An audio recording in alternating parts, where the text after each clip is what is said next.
shady dealings. We have two big stories that have come out over the last couple weeks, many of which I will be referencing from The Athletic. The guys and girls over there do such a great job of reporting, some of the best in the business. And both of these stories have multiple articles covering them. So we have a little bit of shady dealings. A double feature, two stories, and we're gonna get into it. And obviously the first one we're gonna start with is the big one, the big ticket item. What a lot of people are wondering, what the heck is going on and what does it all mean? We had the Cleveland Guardians pitchers, Luis L. Ortiz and Emmanuel Clase, indicted for betting and then influencing the games in which they were playing in.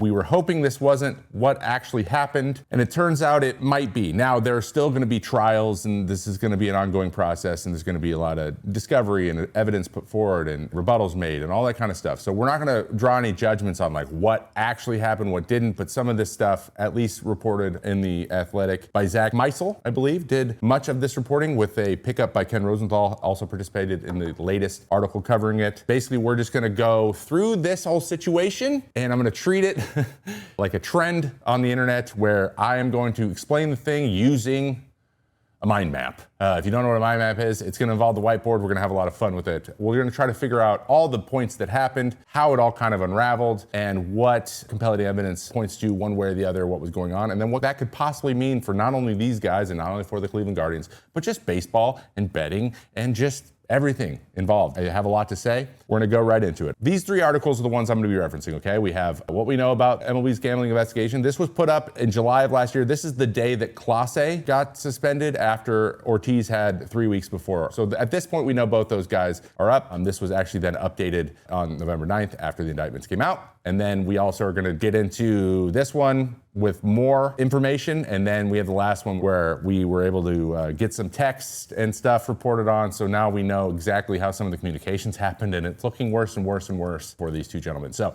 as always, I highly recommend checking out Zach's prior work and everything else he does. He does a really good job, but also read the full articles on The Athletic if possible. They have a very affordable subscription system, and I think they do a really good job, and there's a lot of content there. So if you are looking to support a publication directly, I would highly recommend them as one of them. But obviously, do whatever you need to do that your life needs you to do. Okay, let's get into the facts, okay? Here's the general gist of what's happening for anyone who's missed it or maybe hasn't read Super New. They know that's going on, but they don't know exactly what happened. Basically, both Emmanuel Clase and Luis L. Ortiz were indicted, meaning they were formally charged with the following charges: wire fraud conspiracy, honest services wire fraud conspiracy, which is kind of like, hey, I'll change what I do if you give me money for it, right? Conspiracy to influence sporting contests by bribery, kind of the offshoot of the prior one. And then money laundering conspiracy and the potential sentence. So if they got maximum for every charge put out, it could be up to 65 years in prison if convicted on all charges. So that's the type of thing we're talking about here. Now, this is white collar crime. It's a lot of money moving and stuff. Very rarely is the maximum sentence given out for those things, right? Because the harm a lot of times is to institutions. It's hard to prove that you're truly harming indirect people, and usually harsher punishments go for that. So just putting that out there, but still, the potential is terrifying if you were them and kind of eye-opening if you were just following along like we are. That is just how the law is covering this. But we also have rules in baseball, so they're gonna have something as well. We've talked about this a lot with Pete Rose when he was posthumously reinstated along with the Black Sox and stuff. We talked about Rule 21, the rule that is read to every Major League Baseball team, word for word by some executive from the team in spring training every year. And then you get a handout put on your, there's no excuse to not know what this is. It's a one-page thing, and there's two major clauses which these guys are probably gonna be affected by. We have Rule 21D, Section 2, and 21D, Section 3. Any player, umpire, or club or league, official or employee shall bet any sum whatsoever upon a baseball game in connection with which that bettor has a duty to perform shall be declared permanently ineligible. This happened recently to an umpire that was suspended after I believe during the 23 season and was declared ineligible last year. I am blanking on his name, but we covered that as well. And then part 3 will also probably apply betting with illegal bookmakers, because it's not always illegal bookmakers, right? It could just be like insider trading and you're just doing it with your family. This wouldn't come in, but outside of just being eligible, there is additional additional penalty based on circumstances at the commissioner's discretion. I'm never a fan of Rob having any discretion over a punishment, but that is in play here. So these are two things to keep in mind. There's no excuse to not know these, and these are the two that are probably the biggest rules broken. So keep that in mind. There's two things here. There's MLB punishment, and then there's legal punishment. Obviously, legal punishment takes precedent, and nothing will probably be given out by MLB until legal punishment is covered. So just know that that is kind of how things are going to play out here. Okay, moving on. We're gonna get into how this whole thing is played out with our handy dandy whiteboard. So this is how we're gonna do this. And I'm gonna try to visualize, because there's a lot of moving pieces here. There's a lot of different things going on. And this is just fun because I can point out what the heck's going on. All right, so here's the information we know right now. Emmanuel Clase and Luis L. Ortiz both suspended in July of this year with pay. The 28th for Clase, he was the second, and Ortiz was on the third. He was the first one, the inciting event, the one that maybe brought all the attention to this whole thing, okay? So here's how it worked. They focused on prop bets. If you don't know what a prop bet is a bet on a very specific outcome on a very specific event in a game. Baseball loves prop bets because there's so many things that are happening. One thing they really focused on for these two guys, or the prop bets that were focused on the most, they were the most confident that they would get the outcome they wanted, was pitch result, like a ball or a strike or a hit or whatever, and velocity. The interesting thing is the velocity is always an over-under. So like basically, depending on the pitch you throw, you can kind of game that. And I think they saw that opportunity. So for example, Emmanuel Clase throws 100 miles an hour with his fastball and his slider's 90 miles an hour. He doesn't have to do anything differently to make those things way different. So if the line is 95, you throw a slider. If you want to be below that, a fastball if you want to be above it. That's the gist of things. So we're gonna go off velo here, and we're gonna go off result. So that's how we're doing these bets. The pattern usually was, like I just said, they pick the pitch, and then generally, either way, they would just throw it in the dirt.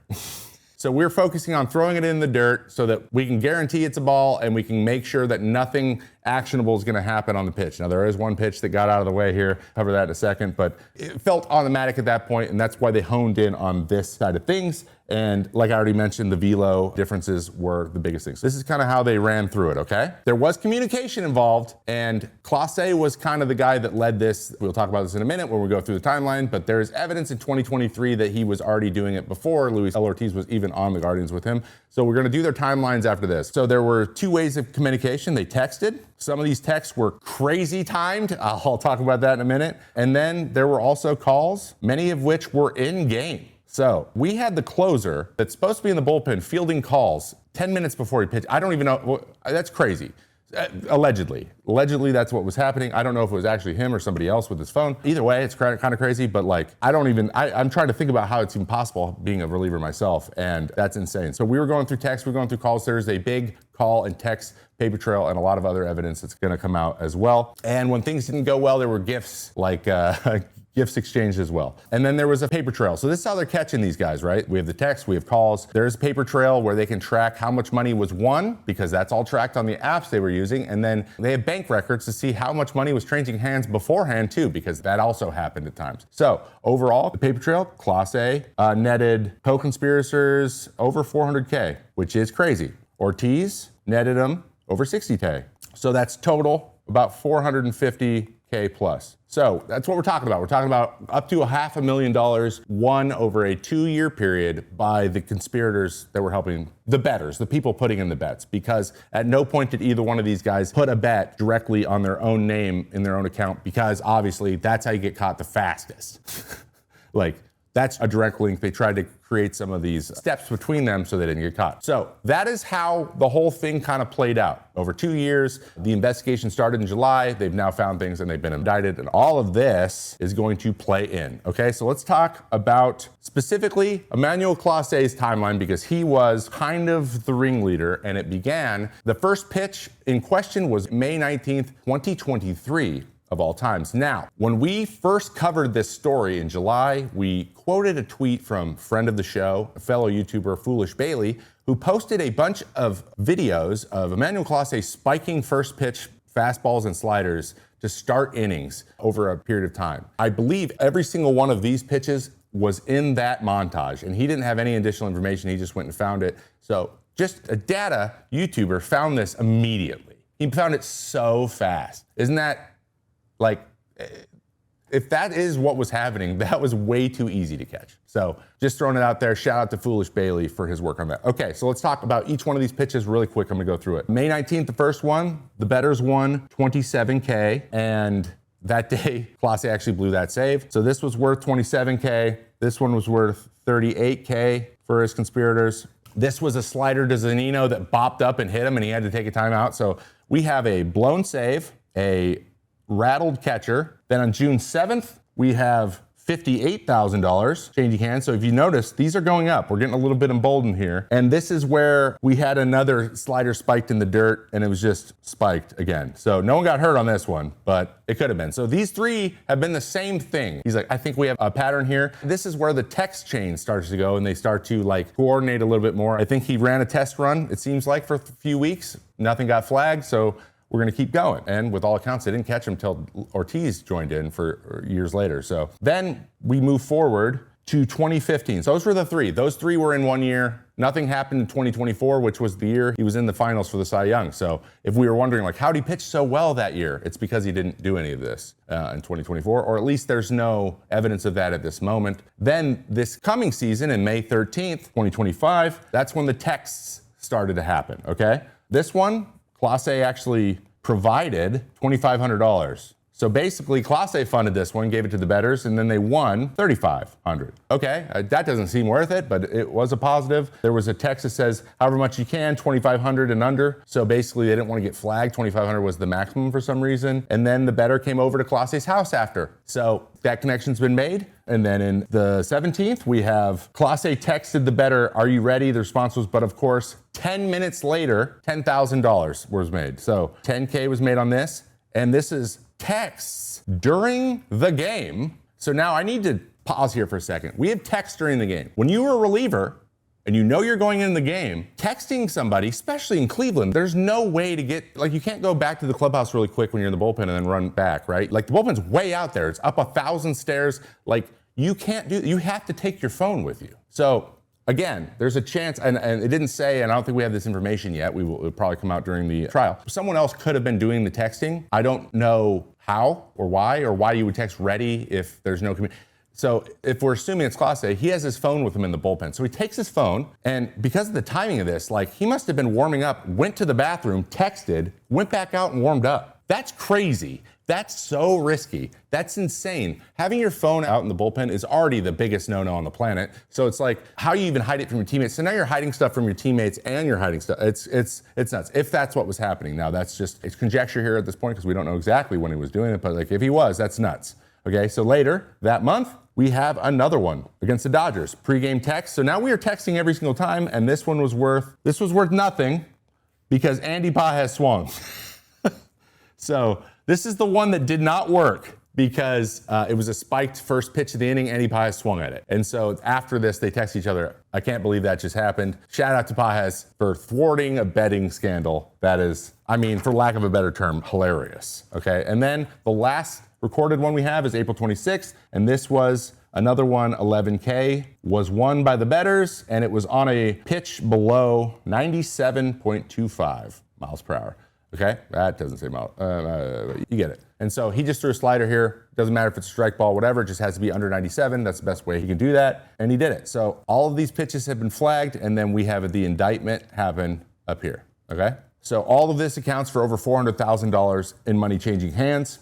And then we're gonna really quickly cover Ortiz. So Ortiz only has the 2 pitches. They were the same pitches from the original suspension. This is allegedly when he was recruited by Clase, and there was an agreement that both of them would share in the winnings, okay? So for example, Clase receives a payment. So one of these would be the payment for the first one here was $5,000 to Ortiz, plus $5K also to Clase. So like, they're splitting the winnings now at this point. If Ortiz is doing it, because he's a starting pitcher, there's more opportunities. That was probably where a lot of this came from. They both get a little bit of a kickback. So now Clase is trying to double dip in this thing. I think that he was emboldened by the first successful run happening and nothing kind of coming of it. And then June 27th was the last time it went up, and the payment increased to $7K to each. We're kicking it up a little bit, but now we're seeing a lot of patterns here, right? These pitches seem a lot more organized to me. And when things seem systematic and organized, that's when they start to get caught. And then you have all of the texts as well that are very easy to get once you open the investigation,